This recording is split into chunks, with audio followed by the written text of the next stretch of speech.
Когда я готовился к этой передаче, я понял, что я не хочу бегать между сотнями локаций. И в итальянском языке есть подходящая крылатая фраза «dolce far niente», что означает дословно «сладко ничего не делание». По факту это означает наслаждаться жизнью и жить в моменте. Так же самое живут итальянцы. И мы попытаемся провести эти пару дней в Италии именно по этому принципу. Не будем никуда бежать, спешить, просто не спеша будем гулять по городу, наслаждаться атмосферой, людьми, напитками и едой, конечно же. Сегодня мы отправимся в путешествие по вечному городу, чтобы увидеть, как его древние тайны оживают в ритме современной жизни.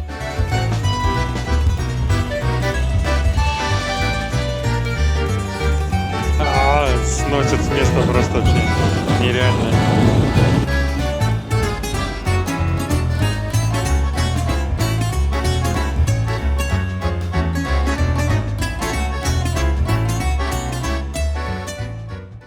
Из аэропорта Фьюминчино можно добраться несколькими разными способами. Один из них – такси. Официальное такси стоит около 50 евро, и цена фиксированная, написана на двери. Второй способ – Леонардо Экспресс. Тут же в аэропорту можно купить на него билеты. И третий способ – на автобусе, которым мы и воспользуемся, потому что он делает остановку возле Ватикана. Там мы и будем жить возле него. Найти автобус до города можно на 12-м перроне. Билеты можно приобрести прямо у автобуса. Ну а свой день я начну в кафешке недалеко от гостиницы с капучино и круассаны с фисташковой начинкой. С добрым утром. Итальянцы обожают начинать свое утро с крепкого эспрессо, оживленно обсуждая все и ничего со своими соседями и друзьями. Мы пришли к открытию музея Ватикана, это к 8 утра, тут уже большая очередь стоит. Чтобы сэкономить время и избежать долгого ожидания, билеты лучше покупать заранее, на конкретное время. Ведь очереди в музее Ватикана явление постоянное. И неудивительно, ведь их ежегодно посещает несколько миллионов человек. В музее Ватикана хранят настоящие сокровища, крупнейшую коллекцию египетских артефактов за пределами Египта. Во дворе сосновой шишки находится скульптура «Сфера в сфере» Арнольда Помодоро, в которую он вложил глубокий философский смысл. Внутренний шар символизирует Землю, а внешний — Вселенную, подчеркивая их неразрывную связь.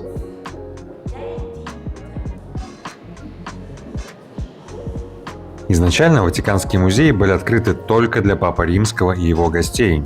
Лишь в конце XVIII века они стали доступны для публики, превратившись в один из самых главных мировых культурных центров. Все эти скульптуры поражают своей реалистичностью и точностью деталей. Даже сложно представить, сколько усилий требовалось, чтобы добиться такой четкости.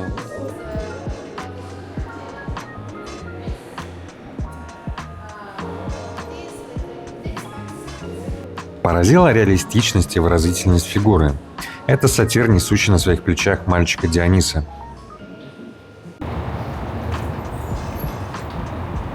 Такая вот стояночка в Ватикане. Громадная. Здесь на выходе из музея можно увидеть знаменитую лестницу.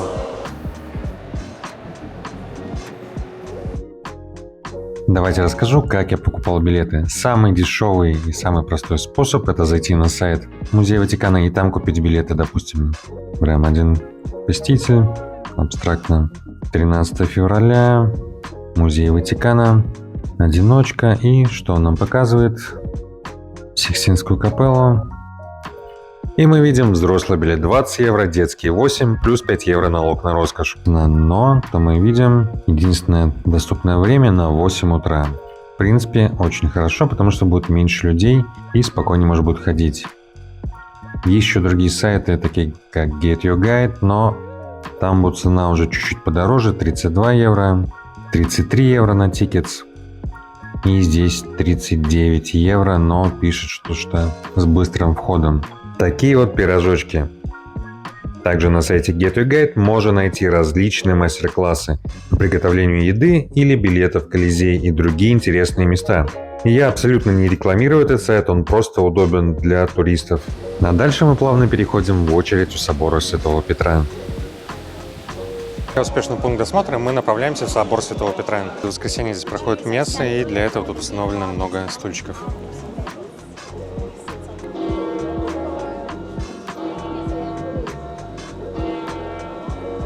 Вместительность этой площади около 60 тысяч человек. Если взглянуть на площадь Святого Петра с высоты, можно заметить ее форму ключа. И это не случайно, ведь Святой Петр считается хранителем ключей от врат рая. Ну что же, считается, что храм Святого Петра один из самых больших в мире. И вот от этой самой отметочки и до вот того конца у нас длина составляет практически 2 футбольных поля. А еще эти самые ангелочки с секретиком. Если поставить ладошку, то идет святая вода. Вот такую кабинку для причастия. Садились прихожане, возможно, и сейчас садятся, и рассказывали свои секретики. Строительство собора Святого Петра длилось 120 лет и включало работу 18 различных архитекторов. Внутри меня поразили масштабы и изящество каменной отделки, кажущейся легкой и воздушной, словно застывшие в камне фигуры. Здесь же находится реально забальзамированное тело одного из пап римских. Называется он «Нетленный папа».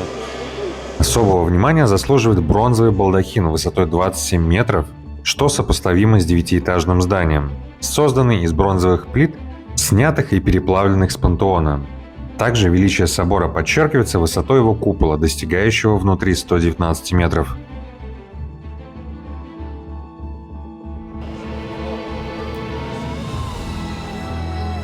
Такие вот интересные ворота мучеников можно увидеть на выходе из собора. Швейцарские гвардейцы уже много лет охраняют покои папы. Сейчас они тоже на своем месте. Мемориал «Ангелы не знают» стал первой за последние 400 лет скульптурой. Он представляет собой композицию из 140 фигур мигрантов, символизирующих разные культуры и эпохи. Если вы днем придете к Ватикану, то можете столкнуться с некоторыми очередями. Ну а если вы думаете, что вечером останетесь наедине с площадью, то даже не мечтайте, особенно в юбилейный год, потому что толпы вам гарантированы круглосуточно. Здесь недалеко от Ватикана находится паста-шута, место, где можно купить за хорошую цену порцию макарон. На выбор есть несколько видов пасты, соусов и начинки. Все свежее и делается на ваших глазах, и можно понаблюдать за работой. Это место пользуется популярностью, и, возможно, иногда вам придется немного подождать своего заказа.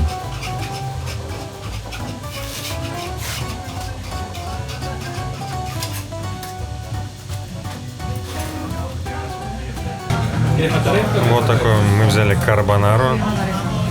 Сейчас попробуем, как она на вкус.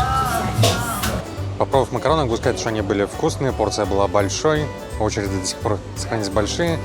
Если вам не хватает места, то можно встать там вдоль заборчика и покушать там. Так что место очень хорошее и находится недалеко от Ватикана.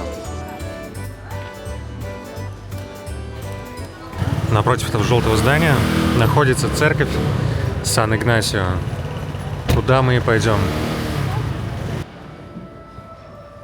Часто у входа выстраивается очередь из желающих сделать красивое селфи или видео с великолепным потолком этой церкви. Закинув монету в 1 евро, можно включить подсветку и через зеркало сделать селфи или видео на фоне потолка, что привлекает толпы туристов.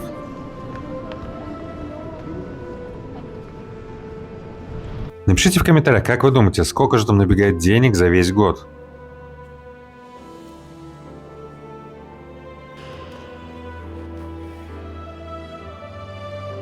Справа от алтаря находится капелла кардинала Людовизи, который спонсировал строительство собора. Там есть еще одна уникальная достопримечательность. Созданная нашим современником деревянная модель храма мира, окруженная миниатюрными макетами церквей мира.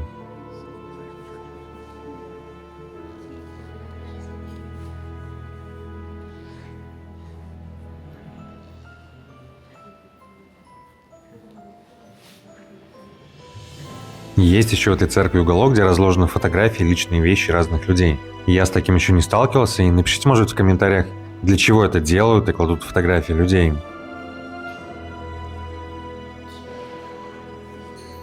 Пока я гулял по церкви, очередь только увеличивалась. И, наверное, 80% людей, доходя до зеркала, уходили. Но это зря, потому что церковь заслуживает внимания. Вот мы с вами дошли до знаменитого фонтана Треви. Сейчас фонтан находится на реконструкции, и у вас есть уникальная возможность прогуляться над фонтаном и посмотреть на него без воды. Посещая фонтан Треви, есть традиция кидать монетку. Одна монетка на возвращение сюда, 2 монетки на знакомство, а 3 монетки на свадьбу. Но сейчас, во время реставрации, кидать монетки в фонтан запрещено. Иначе можно получить штраф 50 евро.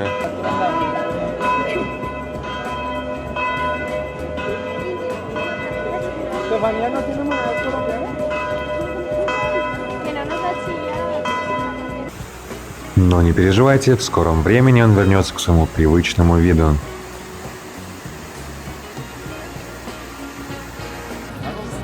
Если кто не знал, то в Риме орудуют банды карманников, которые воруют все, что плохо лежит. Они работают в метро, в людных местах возле памятников. При нас задержали дедульку с поличным, полицией, охрана фонтана Треви.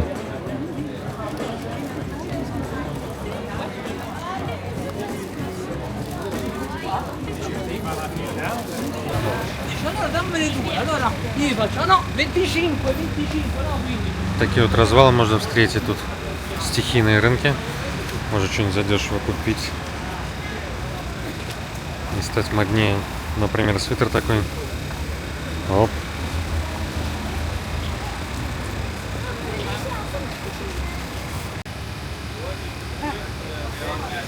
Народ достаточно активно копается, даже итальянцы. Туристы тоже активно ковыряются в поисках модных вещей.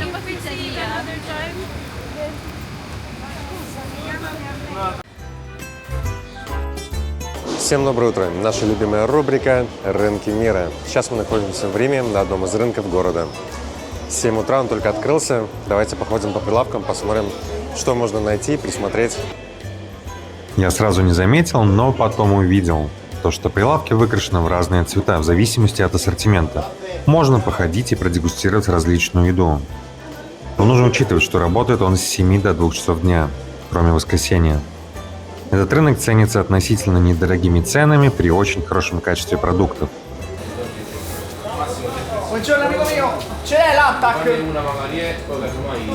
Мои любимые морепродукты.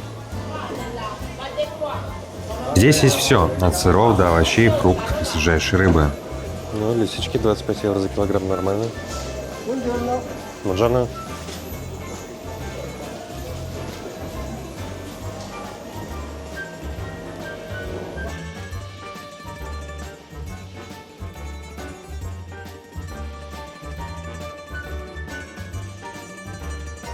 Такие вот красивые артишоки, которые потом приготовят в ресторане, ну или крабы, кому что больше нравится.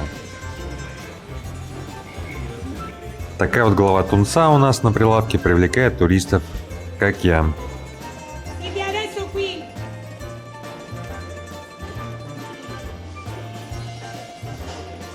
Но мясной отдел просто вне конкуренции и поражает своей красотой.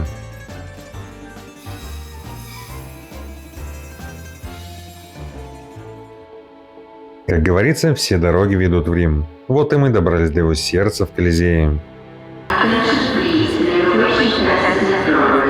Одной из самых посещаемых достопримечательностей Рима является Колизей. Мы прибыли тогда, когда объявили экстренную эвакуацию, поэтому нам придется сейчас уйти. Yes. После эвакуации мы снова вернулись в Колизей. Колизей считается визитной карточкой города Рим. В год его посещает более 6 миллионов человек. Сейчас, правда, дождичек небольшой, но это нам не мешает наслаждаться Колизеем, ареной. Там внизу видны помещения, под которыми раньше были гладиаторы, животные и другие атрибуты, нужные на гладиаторских боях.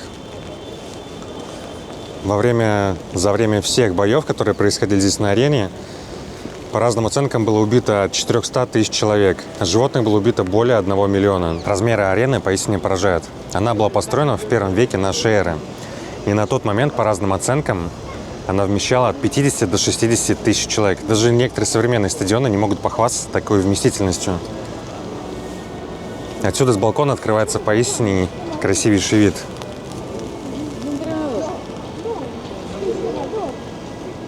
Что меня еще поразило в истории Колизея, так это то, что на начальных этапах затапливались нижние ярусы, пока не было подвала, и устраивались морские баталии. А с приходом христианства в Рим гладиаторские бои становились все менее популярны и потом сошли на нет. Позже он использовался для разных целей. Один римский папа даже хотел открыть фабрику. Но, начиная с 18 столетия, о нем стали заботиться, и он перестал быть донором камней для горожан. В сувенирном магазине можно купить головы, напечатанные на 3D принтере. В Риме очень много питьевых фонтанчиков, но они все знают, что если заткнуть пальцем струю, то будет удобнее пить.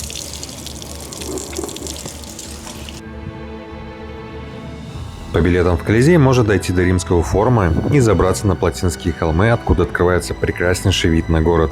Но знакомиться с городом вам помогут упитанные и наглые чайки. Такие мандаринки там растут на вершине, а в фонтане в жаркую погоду можно освежиться.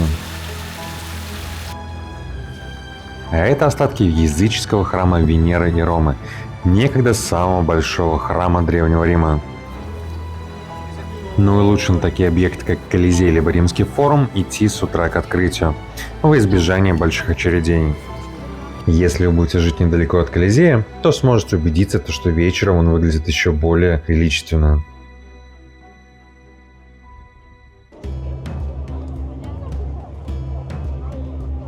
А за моей спиной находится величественный римский храм Пантеон. Сейчас мы отправимся внутрь.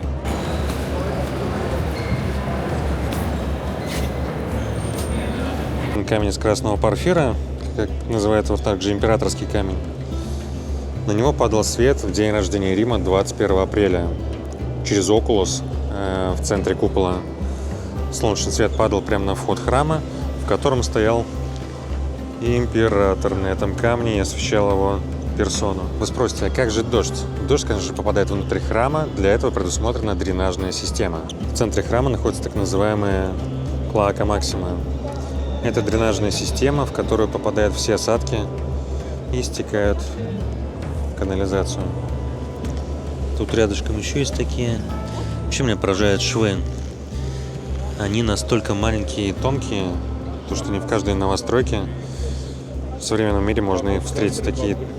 А как вам дождь из 1000 лепестков роз? Каждый год на 50-й день после Пасхи отмечается Пентекост. Это захватывающее зрелище. И если вы хотите увидеть его своими глазами, приходите сильно заранее, чтобы занять лучшие места.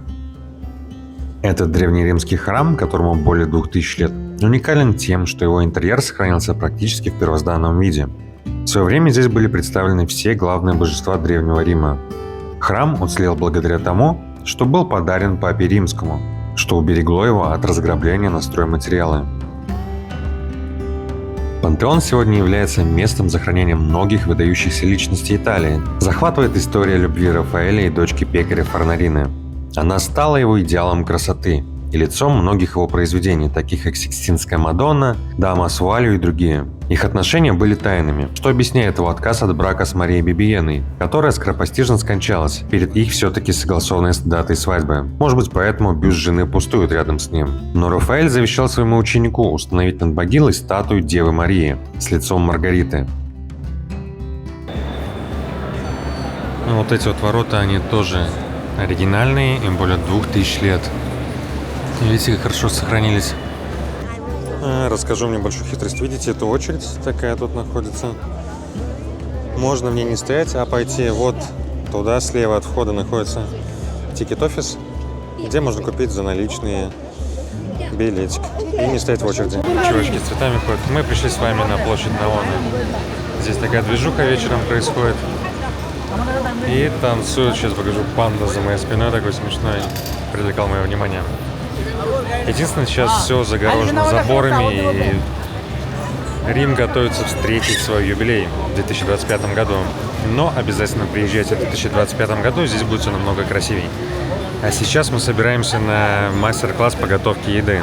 В таком милом ресторанчике у нас будет мастер-класс. Будем готовить пасту. Попробуем своими силами приготовить что-то. What you have in front of you And now we have to break it in the middle of the flour, okay? Good job. Take your fork. Now we have to...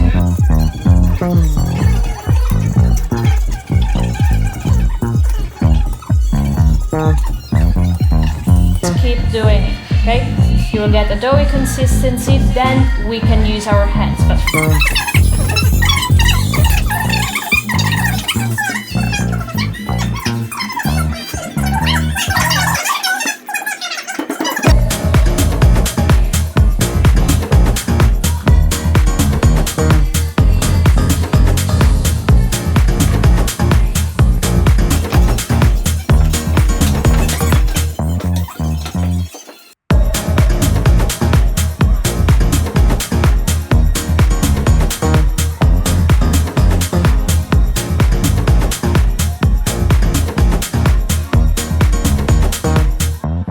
Такие вот у меня красивейшие фетучини получились, почти как заводские.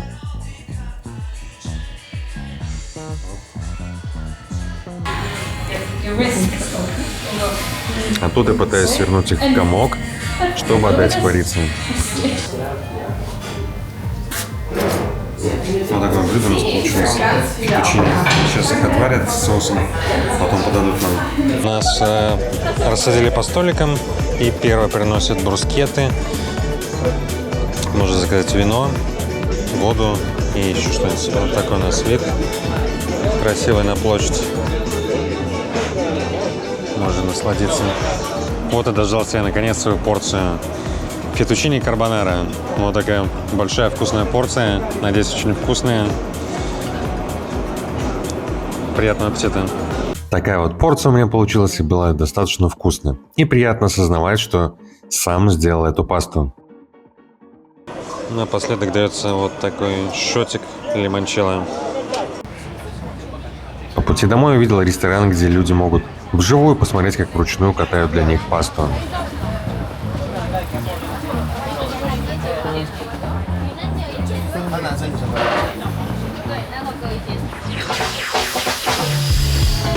На следующий день мы отправились на море в город Остия. И как назло, именно в этот день сильно испортилась погода, хотя все предыдущие дни было солнце. Сносит с места просто вообще нереально. Оп. Оп. Это самая конечная точка мола. Тут немного туристов есть. Вон статуя поближе Посейдона. И такие волны здесь задувают. Тут недалеко аэропорт Фьюминчино. Если будете летом в Риме, то можно спокойно приехать позагорать, покупаться. Ехать на поезде всего лишь 40 минут. Вот так он выглядит, этот городишко курортный. Сейчас, конечно, вне сезон. Тут почти все закрыто, но все равно атмосферно выглядит море в любой сезон. Из-за непогоды много что было закрыто. Я нашел ресторанчик, где ты платишь 18 евро, и тебе приносят закуски, потом первое блюдо, основное, графин домашнего вина и салатик. Все достаточно быстро сделали, все продукты свежие, вкусные. И есть отдельное меню, где ты можешь заказать разные блюда на эти 18 евро. В Риме еще много достойных локаций, которые стоит посетить. Одна из них – Мост Ангелов, куда обязательно стоит заглянуть, он просто прекрасен.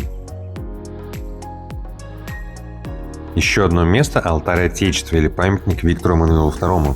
Находится недалеко от Колизея. Выглядит величественно и помпезно. Римляне в шутку называют его свадебным тортом или вставной челюстью. Ну и, конечно же, испанская лестница, которая также является популярнейшим местом в Риме и часто появляется в фильмах.